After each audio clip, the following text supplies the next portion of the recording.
자, 중간 다림질을 하러 왔습니다. 다림질 한번 살펴볼게요. 자, 이게 지금 밑단이죠. 우리가 밑단을 먼저 다리고 재봉을 했음에도 불구하고 재봉을 하는 순간부터 이게 옷이 특히 요 밑단 같은 경우는 푸서 방향으로 재봉을 하기 때문에 아무리 안 늘어나게 해도 늘어날 수밖에 없습니다. 그러면 우리가 일상적으로는 다림질을 하라 이러면 이렇게 합니다. 이렇게. 그러면 늘어났던 부분을 더 늘려주는 효과를 냅니다. 그러면 이 부분 같은 경우에는 늘어나지 않게 원래 원상태로 돌려줘야 되죠. 그렇게 다림질을 하시려면 스팀을 켜고 얘를 스팀을 쏘아줍니다. 스팀을 쏘아줘서 다시 수축을 시키는 거죠. 어떤 원단이든 다 마찬가지입니다. 일부러 플레어를 해서 끝부분을 막 벌려야 하는 그런 디자인이 아니고는 뭐든 뭐 양장, 바지 뭐 아무거나 다 푸서 방향으로 했던 거는 다시 수축을 시켜줘야 되기 때문에 밀지 않고 스팀을 쏴주고 다려야 될 경우 이렇게 식서 방향으로 다림질을 해줘서 푸서로 늘어나지 않게끔 만들어 줘야 됩니다. 자, 여기 방금 다려서 원상태로 돌려줬던 부분과 바느질로 늘어났던 부분은 차이가 나죠. 다림질 할 때 스팀을 쏘아서 수축을 시키고 식서 방향으로 밀어줍니다. 그럼 얌전하게 다시 돌아가게 되거든요. 그 다음 식서 방향의 거, 식서 방향의 거도 1차적으로는 늘리는 게 목적이 아니죠. 우리는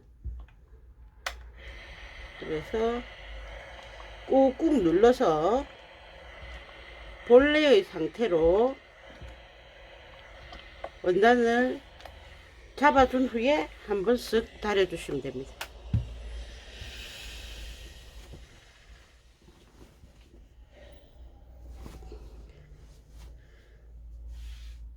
푸서에 비해서 많이 안 늘어나 있죠. 그래도 스팀으로 수축을 시킨 후에 한 번만 쓱 밀어주시면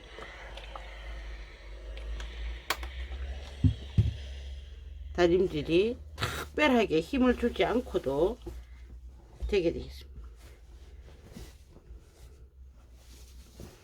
자, 여밈이 있다. 엽선 같은 거 그런 거 있죠.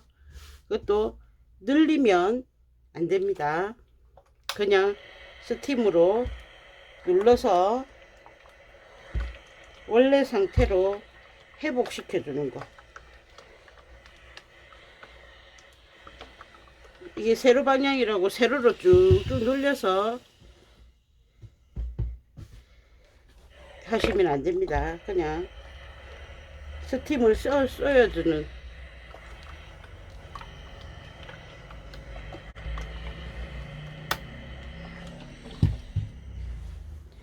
엽선에 보면 우리가 이게 숨은 주머니가 있죠.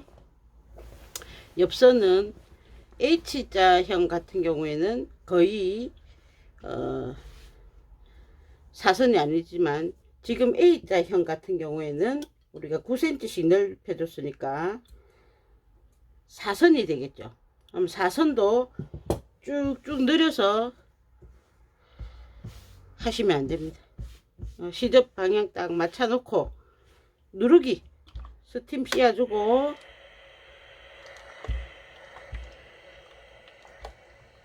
눌러서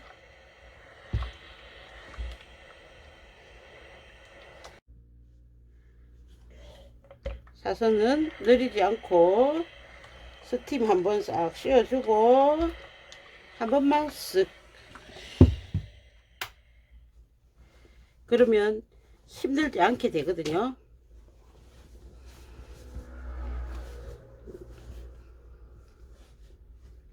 다림질은 넓은 부위부터 하고 그 다음 섬세한 부위로 넘어가야 되거든요.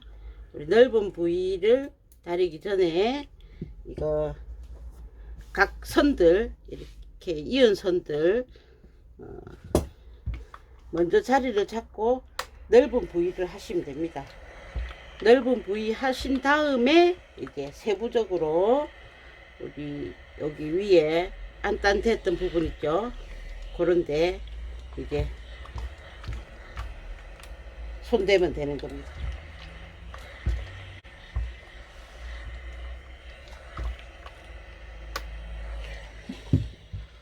옷을 재봉하는 시간보다 다리는 시간이 더 깁니다. 실질적으로.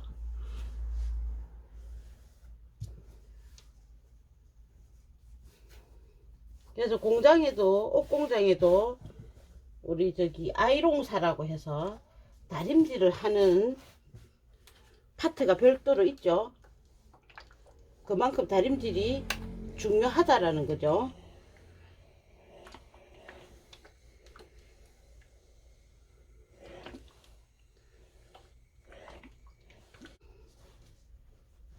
이런 거 다룰 때는 뒤에 뒷부분을 정리를 하시고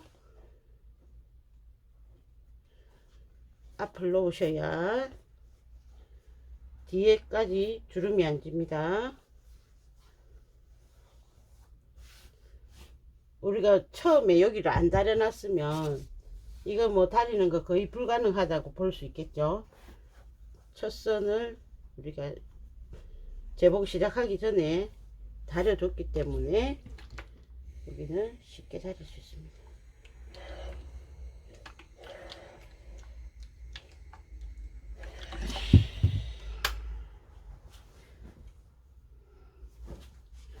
자, 앞뒤로 골고루 다렸으면 이제 자, 윗부분 앞이 더 중요하니까 앞은 나중에 다리고 뒤부터 다리겠습니다.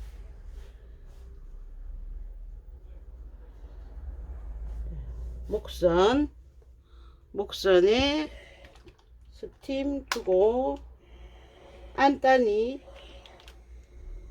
나오지 않게끔,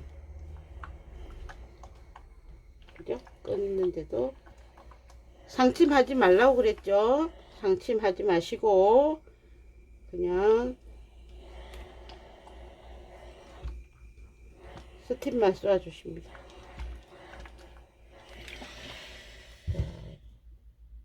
이 부분은 이제 우리가 인바이어스를 한 후에 다시 다려야겠죠. 자, 그러면 여기 안단이 있는 데까지만 안단이 나오지 않게끔 다려주시고,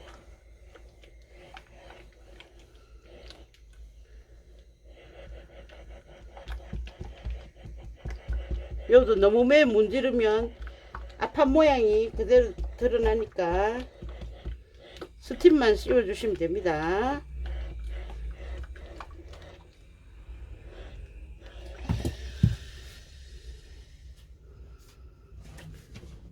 앞판 쪽에 왔습니다. 앞판은 이제 끈도 다려야 되니까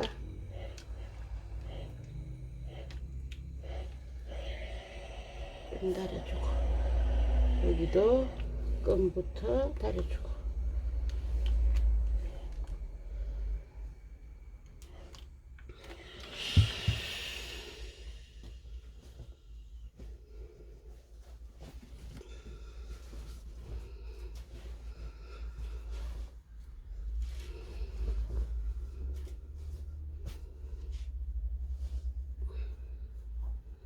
여기 나중에 이제 인바이어스를 하게 되면 이렇게 되겠죠.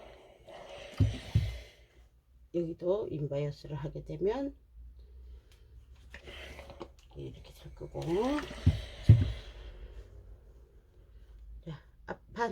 앞판도 안단이 보이지 않게끔 밀었어.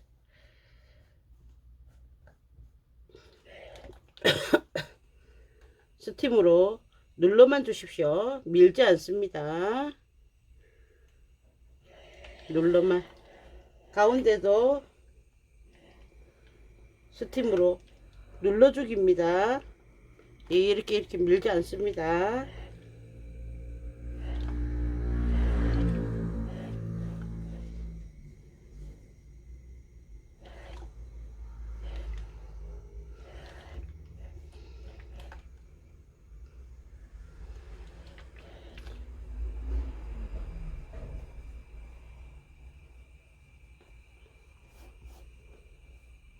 안단들은 심지를 하고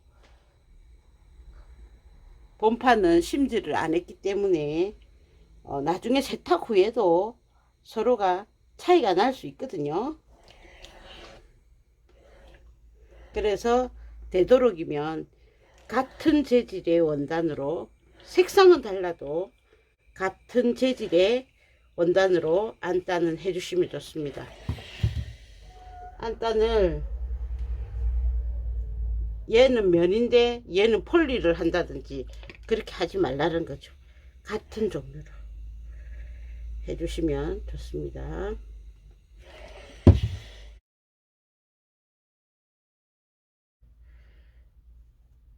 이렇게 다림질이 끝났으면 뜨거울 때 바로 뭐 움직이지 마시고 얘를 자리를 잡기 위해서 찬 다림이라는 거 있죠. 차가운 다림이, 나무 다림이 판매도 합니다. 그런 거 사서 하셔도 되고, 집에 있는 책 같은 걸로 이렇게 덮어서 식혀주십시오. 식혀주시면 모양이 더 잘 유지가 됩니다. 꼭 비싼 그 찬다리미도 제법 비싸거든요. 찬다리미의 중요한 점은 차가운 재질이어야 하는 부분도 있지만 무게가 있어야 됩니다. 무게가 없으면 눌러야 되거든요. 그러면 그 고정하는 동안 눌러주는 힘, 고정하는 시간 이런 거를 드니까 찬다리미를 구입하실 경우 가장 중요한 거는 무거운 재질인가. 나무에도 무게가 있죠. 비중이 다르기 때문에 무거운 재질의 나무인가, 그걸로 만들었는가, 그걸 보셔야 됩니다. 가격이 중요한 게 아닙니다. 그러면은 가벼운 거, 싼 거 샀으면 뭐 샀어도 내가 눌러야 되는 시간이 그대로 있기 때문에 시간을 절약하고 힘을 절약하기 위해서는 차라리 집에 있는 두꺼운 책이 훨씬 더 효율적입니다. 그래서 찬다리미를 구입할 때는 무거운 재질의 나무로 만들어진 찬다리미를 사 쓰셔야 됩니다. 자, 무거운 걸로 이렇게 눌러놨더니 모양이 제대로 형성이 됩니다. 그죠? 자, 이제 이 옷은 이렇게 인바이어스만 해주면 됩니다. 인바이어스 감이 제가 어제 다려놨더니 오늘 되니까 이게 우리 달팽이가 다 풀려서 다시 한번 달팽이를 주고, 얘도 잠시 무거운 걸로 눌러서 모양을 조금 더 잘 형성하도록 해 놓겠습니다. 찬다리미를 사고 싶을 때는 가격이 싼 거 말고 무거운 재질의 나무로 만들어진 걸 사야 된다.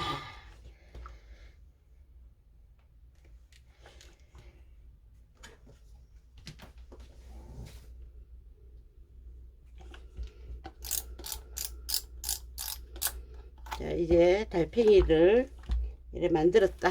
이 모양을 형성을 그대로 유지를 시켜주겠다 하면 무거운 걸로 눌러 놓으시면 그냥 있을 때보다 훨씬 잘 됩니다. 네.